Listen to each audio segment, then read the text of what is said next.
Hello everyone.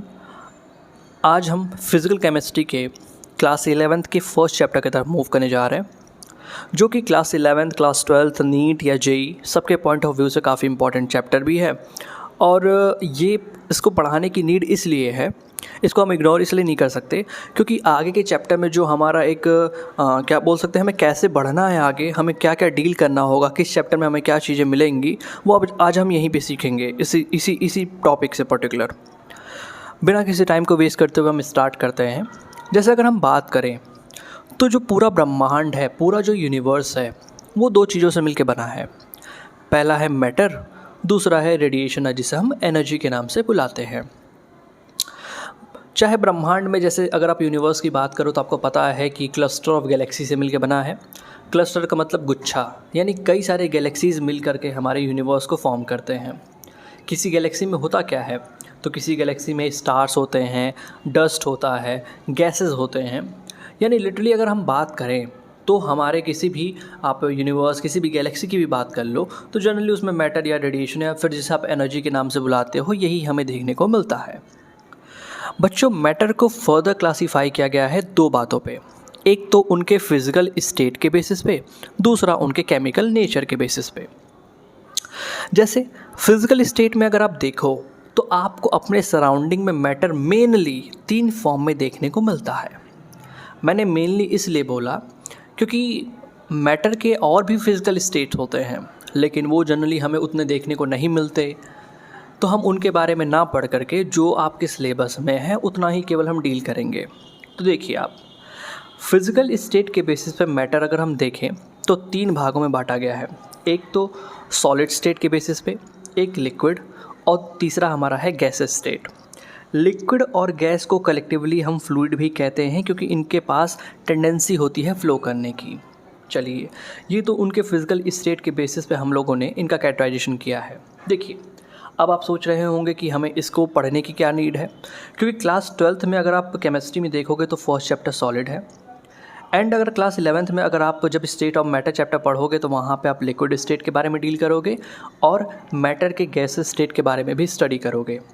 यानी जो भी मैं बता रहा हूँ ये हर टॉपिक आपको देखना पड़ेगा ही पड़ेगा, आगे के चैप्टर में आपको ये चीज़ें मिलेंगी। चलिए, फिजिकल स्टेट के बेसिस पे तो हम उन पर्टिकुलर चैप्टर में बात करेंगे। अभी हमें बात करना है केमिकली मैटर को क्लासीफाई किया गया है दो भागों में। एक तो है प्योर सब्सटेंस और एक है मिक्सचर। देखिए, दोनों में अंतर क्या है और दोनों का मतलब क्या है। प्योर सब्सटेंस कहने का मतलब ये होता है कि जिसकी पर्टिकुलर कोई अपनी एक आइडेंटिटी हो, यानी हमारे कहने से ही पता चल जाए कि हम किसके बारे में बात कर रहे हैं। जैसे एग्जांपल के तौर पे वाटर, एग्जांपल के तौर पे सोडियम, हाइड्रोजन, जैसे कि हाइड्रोक्लोराइड, H2SO4। यानी अगर हम पर्टिकुलर कहने पे ही आपको पता चल जा रहा है कि हम किसके बारे में बात करें। जैसे कोई ऑयल हो गया तो उसे हम प्योर सब्सटेंस कहते हैं। इससे ज़्यादा डेफिनेशन इसके बारे में लिखने की ज़रूरत नहीं है। नेक्स्ट थिंग है मिक्सचर। देखिए, बहुत बच्चे कंफ्यूज होते हैं कंपाउंड में और मिक्सचर में क्या अंतर है, उसके बारे में हम अभी समझेंगे। जब बच्चों दो या दो से ज़्यादा प्योर सब्सटेंस आपस में फिज़िकली मिक्स करते हैं तो वो मिक्सचर बनाते हैं। ध्यान से सुनिए इस बात को कि जब दो या दो से ज़्यादा प्योर सब्सटेंस आपस में जब फिज़िकली मिक्स करते हैं तो वो मिक्सचर का फॉर्मेशन करते हैं। देखो, फिज़िकल मिक्सिंग से मतलब क्या है कि वो कंपोनेंट आपस में केमिकली रिएक्ट ना करें। जैसे कि हमने वाटर लिया, हमने ऑयल ले लिया, सपोज़ कर लेते हैं, दोनों ही एक दूसरे से रिएक्ट नहीं करेंगे, दोनों ही अपने एक सेपरेट लेयर में रहेंगे, या फिर कह सकते हो कि दोनों एक दूसरे से घुलेंगे नहीं, मिलेंगे नहीं, वो केमिकली रिएक्ट नहीं करेंगे, कोई बॉन्ड टूटेगा नहीं, कोई बॉन्ड जुड़ेगा नहीं, कोई एनर्जी का लिबरेशन नहीं होगा। समझ रहे हो कि नहीं समझ रहे हो? तो उन्हें हम मिक्सचर कहते हैं। यानी प्योर सब्सटेंस के फिजिकल मिक्सिंग से मिक्सचर बनता है। फिजिकल मिक्सिंग मतलब कोई भी केमिकल बॉन्ड ना बने, ना टूटे, कुछ ऐसा ना हो। यानी अगर हमने मिक्सचर बनाया हुआ है, जैसे मान लेते हैं किसी पानी में हमने शुगर घोल दिया, चीनी, तो वो आपस में केमिकली रिएक्ट ना करें। अगर केमिकल रिएक्शन हो रहा है तो वो कंपाउंड बनेगा। आगे हम देखेंगे कंपाउंड में और मिक्सचर में क्या एग्जैक्ट डिफरेंस है। और मैंने ये बता दिया आपको है पहले ही कि जब प्योर सब्सटेंस, दो या दो से ज़्यादा प्योर सब्सटेंस आपस में फिजिकली मिक्स करते हैं, यानी उनके बीच में कोई भी केमिकल रिएक्शन ना हो, वो केमिकली रिएक्ट ना करें, तो वो मिक्सचर फॉर्म करते हैं। चलिए, मिक्सचर के बारे में ज़्यादा तो हमें डील नहीं करना, बट लिटरली मैं बता देता हूँ कि इसको दो भागों में बांटा गया है, होमोजीनस और हेटेरोजीनस। होमोजीनस मिक्सचर को ही बच्चों हम सॉल्यूशन कहते हैं। ये क्लास आपको 12th में मे बी आपको चैप्टर 2 होगा केमिस्ट्री का, जिसमें कि आपको ये मिल जाएगा।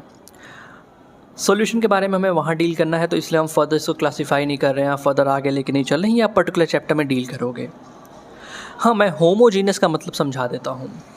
होमोजीनस का मतलब बच्चों कि जैसे आप किसी भी केमिस्ट्री लैब में गए सपोज़ करते हैं, और कोई पर्टिकुलर एक एक्सपेरिमेंट मान लेते हैं कि किसी टीचर ने आपको दिया कि बच्चों आप नॉर्मेलिटी, मोलैरिटी या मोलैलिटी ऐसे कुछ आपको ये तो टर्म आपको पता होंगे ना, आप इनके बारे में बताओ, यानी कंसंट्रेशन को बताओ आप ज़रा।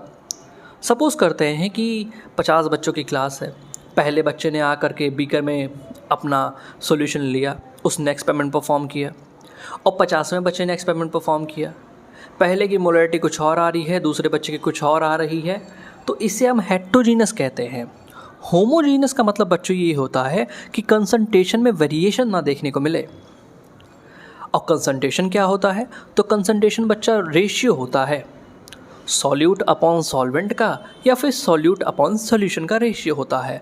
यानी अगर बच्चे कोई केमिकल रिएक्शन परफॉर्म करवा रहे हैं, सपोज करते हैं कि नॉर्मलिटी, मोलैरिटी या कंसंट्रेशन डिफाइन कर रहे हैं, बच्चे स्ट्रेंथ निकालने की कोशिश कर रहे हैं, तो हर बच्चे का रिजल्ट सेम आए तो ही हम उसे सॉल्यूशन कह पाएंगे। ऐसा नहीं कि सपोज़ करते हैं जिसने पहले पिक किया वो कुछ ज़्यादा गाढ़ा है। सपोज करते हैं पानी और शुगर हमने मिक्स कर दिया, तो आप जनरली देखते होंगे कि जो बॉटम में शुगर कंटेंट ज़्यादा होता है, जनरली वो सेटल कर जाते हैं शुगर के मॉलिक्यूल्स, पार्टिकल। तो ऐसा ना हो, through out the volume solution जो हो उसका मतलब कंसंट्रेशन कांस्टेंट बना रहे, तो ही हम उसे होमोजीनस कहते हैं।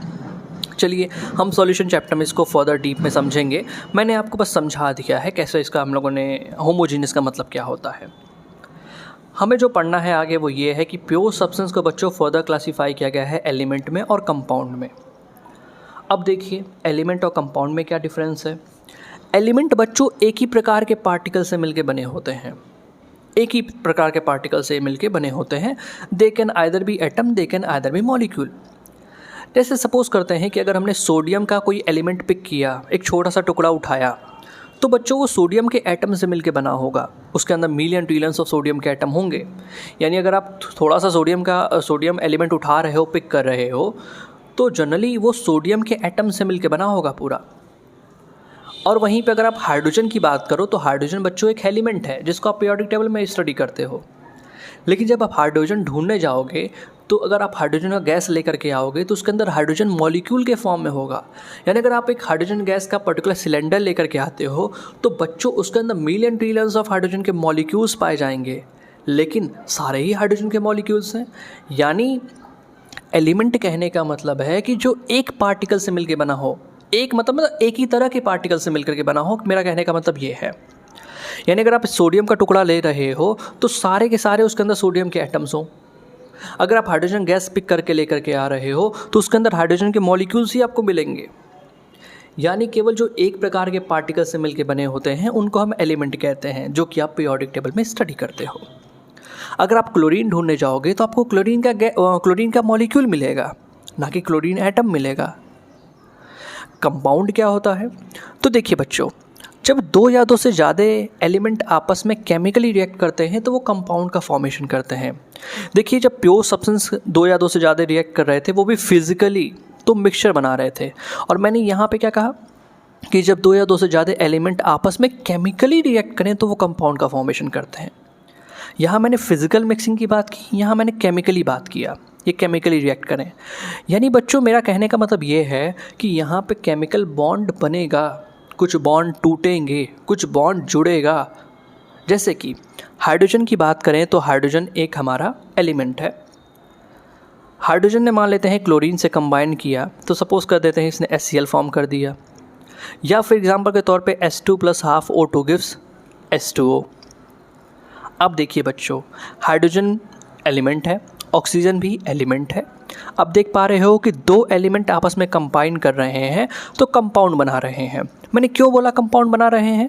क्योंकि हाइड्रोजन और ऑक्सीजन के बीच में यहाँ पे केमिकल बॉन्ड बन गया है बच्चों। तो जब चूँकि ये केमिकली रिएक्ट हुए हैं इसलिए हम इसे कह रहे हैं कि ये कंपाउंड है। ये बात समझ में आ गया।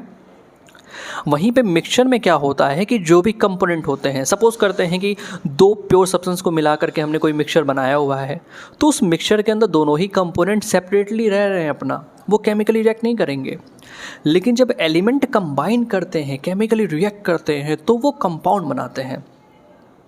जैसे हाइड्रोजन एक एलिमेंट था, क्लोरीन भी एलिमेंट है, आपस में कंबाइन किया, इनके बीच में बॉन्ड बना, तो जाकर के HCl फॉर्म हुआ।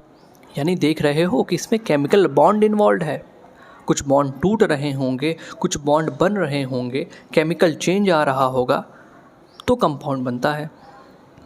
अब देखिए, एलिमेंट को मैंने बोला ना कि फर्दर क्लासीफाई किया गया है एटम और मॉलिक्यूल में। मैंने बताया अभी, जैसे अगर आप सोडियम के एलिमेंट उठाओगे, थोड़ा सा सोडियम का आप एक पीस पिक करते हो, तो बच्चों उसके अंदर सोडियम के एटम्स ही मिलेंगे आपको। अगर आप हाइड्रोजन गैस का सिलेंडर लेकर के आते हो तो उसके अंदर हाइड्रोजन मॉलिक्यूल्स के फॉर्म में मिलेगा, ना कि एटम के फॉर्म में। वो क्यों मॉलिक्यूल के फॉर्म में लाइक कर रहे हैं, क्यों नहीं एटॉमिक फॉर्म में लाइक कर रहे हैं, कंबाइन करने की क्या नीड है, ये तो हम केमिकल बॉन्ड चैप्टर में डील करेंगे। बस इतना समझ लो कि एलिमेंट एक ही प्रकार के पार्टिकल से मिलकर बने होते हैं, या तो वो एटम्स हो सकते हैं या मॉलिक्यूल। यानी अगर आप सोडियम का एक पीस लेकर के आते हो तो उसके अंदर सोडियम के एटम्स ही मिलेंगे केवल। हाइड्रोजन गैस का सिलेंडर लेकर के आते हो तो उसके अंदर हाइड्रोजन के मॉलिक्यूल्स मिलेंगे आपको। एटम को कह सकते हो कि ये बेसिक बिल्डिंग ब्लॉक होता है किसी मैटर का, एक फंडामेंटल, एक बेसिक यूनिट होती है, सबसे छोटी इकाई है किसी मैटर का।